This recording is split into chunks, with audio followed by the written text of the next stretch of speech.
What's good, everybody? This your boy Jacking Off the Go to Jags YouTube. 904 to Bowl City, Duval. We in a fucking building yet again. All right. I wanted to touch on something because um, it's been a popular topic among Twitter, among all Jags media, and I've seen this question thrown out a lot, and I wanted to give my take on it. We know how shitty Shaquil Griffin has been this year, but how bad is his free agency signing? Honestly, pretty bad. Now, last year, it honestly was kind of hard to notice how bad he was, if he really was, but nothing really stood out last year. And it's really only started showing like these past couple games. Of course, we got Shaquil Griffin from Seattle. He was a fairly decent number one corner there after, the whole afterbirth of the Legion of Boom and all that. He was one of the ones after that. But talking about how bad it is, as far as his production, obviously he didn't get an interception last year. He doesn't have one this year. And he was absolutely flambéed, fried, raped, whatever the fuck you want to call it, last week in the Colts game.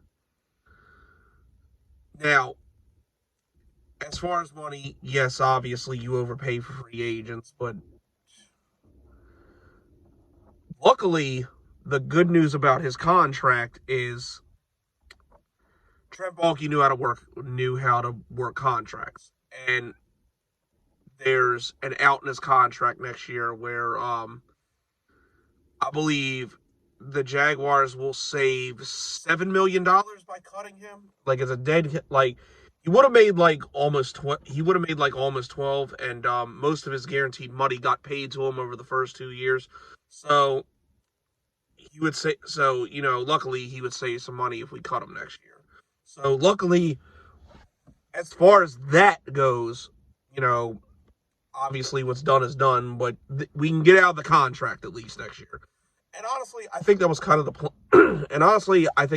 plan with him all along, because by this time this year, when the Jaguars drafted Tyson Campbell, I think Griffin was brought here for depth and to help the younger guys, to help him and CJ Henderson along. And by this time this year, at the time when we drafted him, we would be talking about, Campbell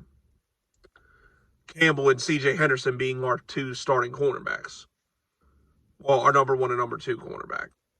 Well, obviously, we all know how CJ Henderson turned out, and Shaq Griffin in the last year of his deal, the idea was to trade him next year and, draft a slot corner next year. So, I think that was the idea. It's kind of like how it's going with, Foye Oluokun and drafting Chad Muma. Like, I think the long-term plan eventually within the next 2 years is for Devin Lloyd and Chad Muma to be the starters at linebacker and, maybe trade Foye Oluokun. But luckily, it's working out better because Foye Oluokun has been a monster. Devin Lloyd has been a monster. And, in the event that Chad Muma sucks, okay, we wasted a third-round pick. But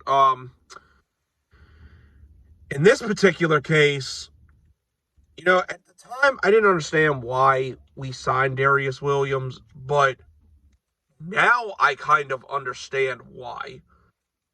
Because, like I said, Shaq Griffin, if he was so bad last year, it really wasn't noticeable because of just, the whole Urban Meyer fiasco and everything going on. It was tough to pinpoint one specific person when so many people were having a bad year that year. You know what I'm saying? So his play kind of went unnoticed. But this year, it's very noticeable. Obviously. But,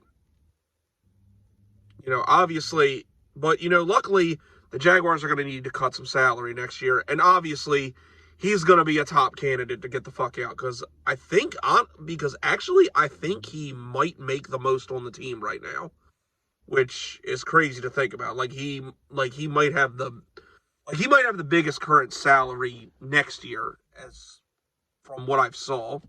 But obviously he's going to be one of the ones to go to save us some money. But obviously there's him.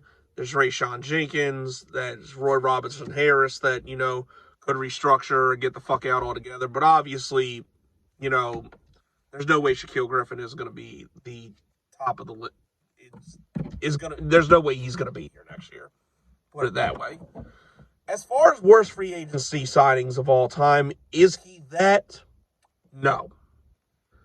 Because we at least got somewhat decent production out of him last year, and obviously that distinct award goes to Toby fucking Gerhart. Who of any of us can forget a power running back gets stuffed 4 times at the 1-yard line during that Bills game in London back in 2015? Yeah, 2015.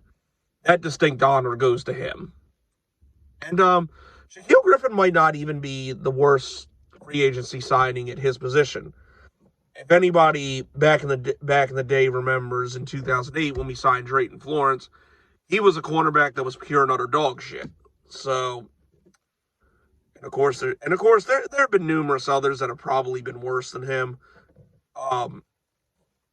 Jerry Porter's name is up there. Julius Thomas.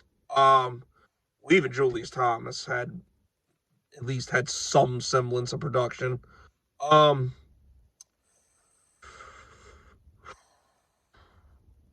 it's really hard to think, but I'd say at least Gerhart, Porter, and Florence were worse than him. Now, he does have a distinct honor of actually probably being my most hated player on the team right now. He really shot up there to the top of my shit list. Because, see, when I talk about, a Kayvon Chason, an Andrew Wingard, a Chris Claybrooks, some of these guys that I truly despise, at least, and yes, they suck and should never see an NFL football field ever again, but at least they ain't getting paid $40 million to fucking suck. I mean, Kayvon Chason might be up there because, he kind of ruined the Galen trade. I mean, Travis Etienne's making up for it a little bit, but I don't know. I'm not ready to say we definitively won that trade just yet, even though Travis Etienne is a superstar in the making, I think. And I'll probably have another video on him later on. But yeah, Shaq Griffin is either 1 or 2 on, my top hated player list right now. And, honestly, I can't wait till he's gone. As far as what to do with him currently, I mean, trying to trade him, would be ideal. But honestly, who the fuck is going to trade for him? I mean, he's one of those guys. Another name I forgot to mention, Nick Foles. Even though we did get out of that contract, it did cost us. It didn't end up costing us a total of $30 million. And Griffin, I think, is going to end up costing us $24 million is his guaranteed money, if I'm not mistaken. So, obviously, as far as money, that one would probably be the worst. But anyway, as far as what to do with him now, I don't know that you could trade him because, at this point, I would take a fucking 7th round pick in the 2030 draft to get rid of his ass. And, but honestly, I do think you need to send a message to him to put someone else out there in certain situations. It's kind of like receivers for us last year. We need to start seeing what some of these guys can do. Monteric Brown, maybe give Trey Herndon another shot. Gregory Jr. God, do I even want to say Chris Claybrooks? Actually, no, we've seen enough of that.